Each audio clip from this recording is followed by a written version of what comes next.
what we need, Ani? We need a bunch of living room groups all over the place. We need to inspire other living room groups so that we can each of us work through this. I agree. Here's my encouragement, and Neil, chime in. Here's my encouragement to those of you who are listening. First, we really want to make sure that we are building an authentic and trusting and a real community. There's so many communities that you just become a number.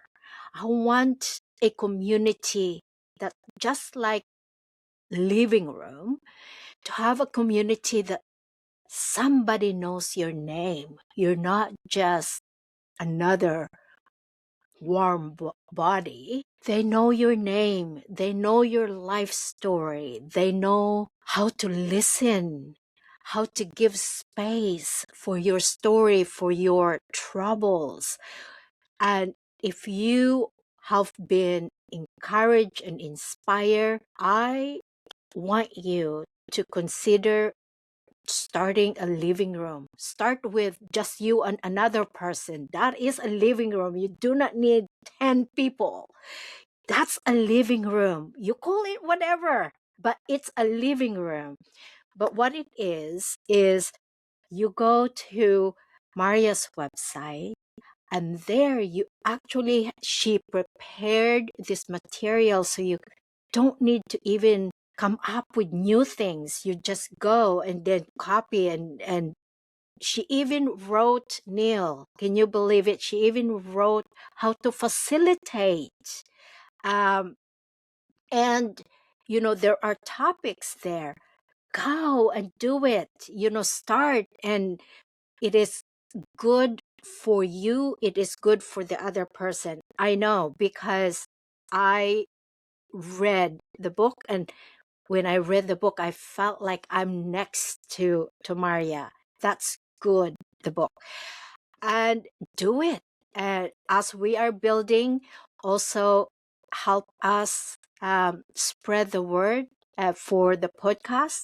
We want Maria to come back again for part 3, because we felt like we just barely understand what it means to live in her body with mental health and bipolar. But most especially, we want our viewers, our community, to understand what it means for a loved one, a friend, a coworker who are going through this, and how we can ask the right questions, listen without judgment, loving them just for who they are, and not trying to fix them. I think that is one thing I read again and again, is that it's not our job to fix people. It really is not. So that means it's a freedom for us. It's because it's not our job.